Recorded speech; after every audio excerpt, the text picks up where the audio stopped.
Mis amados hermanos, el día de hoy voy a compartir con ustedes un estudio basado en el Salmo 66. El título de este salmo es Alabanza por los hechos poderosos de Dios. Al músico principal, cántico, un salmo. Antes de continuar, te quiero hacer 3 preguntas. ¿Crees que debas alabar a Dios por alguna razón?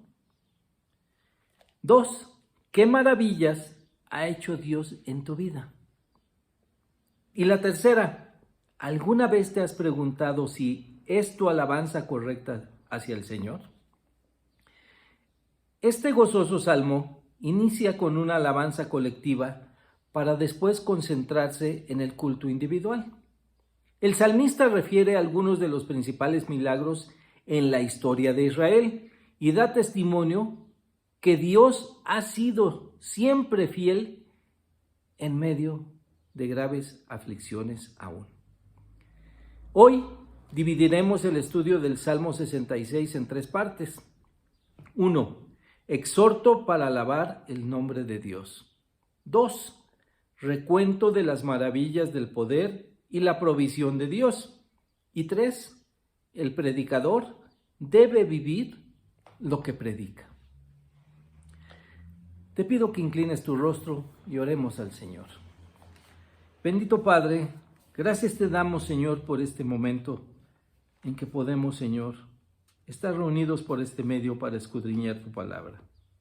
Te rogamos que nos guíes con tu Espíritu Santo y nos muestres, Señor, el mensaje que has preparado el día de hoy para nosotros. Esto te lo rogamos y te lo pedimos en el nombre de Cristo Jesús, tu Hijo amado. Amén. Te pido que abras tu Biblia en el Salmo 66 y vamos a iniciar con el punto número 1. Exhorto para alabar el nombre de Dios. El Salmo 66, versículos del 1 al 3, dice así: Aclamad a Dios con alegría, toda la tierra, cantad la gloria de su nombre, poned gloria en su alabanza. Decid a Dios, cuán asombrosas son tus obras. Por la grandeza de tu poder se someterán a ti tus enemigos. El salmista era un hombre piadoso. Tenía temor de que Dios no escuchara sus oraciones, pero por una razón poco común y en su clamor, también nos exhorta a nosotros a alabar a Dios por su fidelidad. Dice el versículo 1, aclamad a Dios con alegría. Esto es un exhorto, un clamor de lealtad y de homenaje. Al inicio del Salmo, el escritor está exhortando al lector para ajustar su pensamiento a la realidad bíblica, porque cuanto mayor sea el conocimiento que tengamos de Dios, mayor será nuestra alabanza con nuestros hechos y con nuestra voz.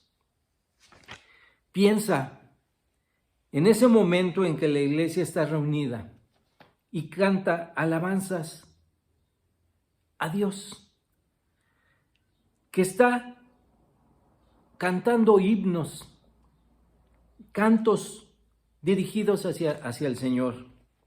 Ahora piensa en ti, hermano, ¿cuál es tu actitud? ¿Estás consciente a quién le estás cantando y alabando? En Juan 4:24 dice, Dios es espíritu, y los que le adoran en espíritu y en verdad es necesario que lo adoren. Para adorar a Dios es necesario que lo hagamos en verdad, poniendo atención a la letra de los himnos, de los cantos, saber y sentir en nuestro espíritu lo que estamos cantando al Señor y mostrando una actitud de reverencia y de respeto a Dios, porque es a Él al que estamos alabando. ¿Alabas a Dios con alegría o lo haces con apatía? ¿Lo haces con la alegría así como nos lo está exhortando el salmista o es tu actitud apática?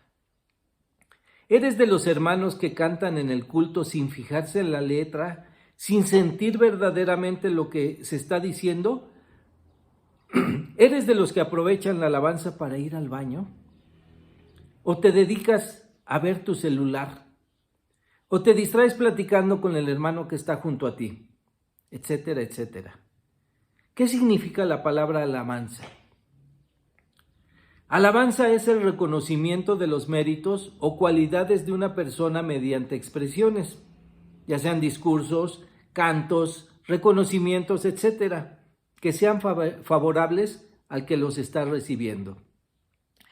Por eso es que el salmista nos exhorta a que la alabanza del cristiano sea al nombre de Dios, al Dios glorioso, al Todopoderoso, y por lo tanto debemos exhortarnos también nosotros, y lo estoy haciendo por medio de este estudio, a que cantemos la gloria de su nombre, que pongamos gloria en nuestra alabanza, a recordar cuán asombrosas son sus obras, a reconocer la grandeza de su poder para poder adorarlo. El Salmo 66, versículo 4, continúa diciendo: toda la tierra te adorará y cantará a ti, cantarán a tu nombre. Esta alabanza no solo reconoce la autoridad universal de Dios, sino que también es una indicación de nuestra fe en el establecimiento del reino futuro, donde Cristo será Rey de Reyes y Señor de señores. Ahora veamos el punto número 2. Recuento de las maravillas del poder y la provisión de Dios. Sigue diciendo este salmo en el versículo 5. Venid y ved las obras de Dios, temible en hechos sobre los hijos de los hombres. El recuento de las obras de Dios es inescrutable. Pero estos versículos, en donde el salmista nos da un buen resumen de la grandeza y el poder de nuestro Dios, recordándonos por qué debemos alabar su nombre y reverenciarlo. Cuando he tenido la oportunidad de viajar, le agradezco a Dios por sus maravillas, por poder ver las montañas, los océanos, los mares, los ríos y las grandes caídas de agua, por poder observar el cielo y las estrellas, pero también su pueblo debe de recordar los milagros que sus ojos han visto. Veamos qué dice el Salmo 66, los versículos del 6 al 12. Y dice así la palabra del Señor. Volvió el mar en seco, por el río pasaron a pie. Allí en él nos alegramos. Él señorea con su poder para siempre. Sus ojos atalayan sobre las naciones. Los rebeldes no serán enaltecidos. Bendecid, pueblos, a nuestro Dios y haced oír la voz de su alabanza. Él es quien preservó la vida a nuestra alma y no permitió que nuestros pies resbalasen. Porque tú nos probaste, oh Dios, nos ensayaste como se afina la plata. Nos metiste en la red, pusiste sobre nuestros lomos pesada carga, hiciste cabalgar hombres sobre nuestra cabeza. Pasamos por el fuego y por el agua, y nos sacaste a abundancia. El escritor nos ayuda haciendo un recuento de las maravillas del poder y la provisión de Dios para con su pueblo a lo largo de toda la historia. El cruce del Mar Rojo, el paso del río Jordán, nos recuerda que Él es nuestro ayudador y no permitirá que nuestros pies resbalen. También Dios proveyó el medio para que nuestras vidas fueran purificadas. Los versículos 11 y 12 nos hablan de las acechanzas y las trampas del enemigo y de cómo Dios nos sacó de esa inmundicia. El salmista recuerda cómo Dios salvó al pueblo de Israel y como metáfora nos exhorta a recordar cómo el Señor ha salvado a los que hoy son sus hijos. Hermano, piensa y medita por un momento. ¿Qué maravillas ha hecho Dios en la historia de tu vida? Ahora vayamos al punto número 3. El predicador debe vivir lo que predica. Salmo 66, versículos del 13 al 17. Entraré en tu casa con holocaustos. Te pagaré mis votos que pronunciaron mis labios y habló mi boca cuando estaba angustiado. Holocaustos de animales engordados te ofreceré, con sahumerio de carneros. Te ofreceré en sacrificio bueyes y machos cabríos. Venid, oíd, todos los que teméis a Dios, y contaré lo que ha hecho a mi alma. A Él clamé con mi boca, y fue exaltado con mi lengua. Este hombre no se limita a decirnos que adoremos a Dios. Él pone en práctica lo que les dice a los demás que hagan. Él es un hombre de Dios que alaba y adora el nombre del Señor. El exhorto del predicador debe de ser para él primero aplicarlo a su vida, y la alabanza no solo debe de ser la manifestada en los cultos de la iglesia, sino en todo momento de la vida del creyente, alabando al Señor no solo con nuestras palabras, sino con nuestros hechos, con nuestro diario vivir. Esto es nuestro testimonio. La gente es dada a hacer pactos con Dios diciendo: si me curas o si me libras de esta situación, te obedeceré. Pero al sentirse liberados, se olvidan de los votos hechos a Dios. Dios es veraz y siempre cumple sus promesas. Y Él quiere que sus hijos sigan su ejemplo. Siempre que prometamos algo a Dios, debemos de ser cuidadosos en cumplir lo que le prometemos. Aquí tengo otra pregunta. ¿Cuál es el temor de alguien que quiere agradar a Dios? Veamos qué dijo este salmista en el versículo 18. Si en mi corazón hubiese yo mirado la iniquidad, el Señor no me habría escuchado. Nuevamente, si en mi corazón hubiese yo mirado a la iniquidad, el Señor no me habría escuchado. ¿Te suenan familiares estas palabras? Es como si una voz te estuviera diciendo: has pecado, has andado en la inmundicia, por lo que Dios no quiere escuchar lo que estás pidiendo. Podemos cantar casi como los ángeles en el coro de la iglesia. Podemos predicar como el mejor de los oradores. El maestro puede enseñar y preparar las mejores clases. Podemos ofrendar con abundancia y hasta podemos orar bajando los cielos en nuestras palabras. Pero no se puede alabar a Dios solo con esto si no damos evidencia que con nuestras vidas le alabamos también. Es por ello que constantemente debemos confesar nuestros pecados, debido a que seguimos viviendo en un cuerpo imperfecto, en un mundo imperfecto que se deleita del pecado. Recordemos que el camino de la reconciliación ya fue trazado por Dios. ¿Dónde?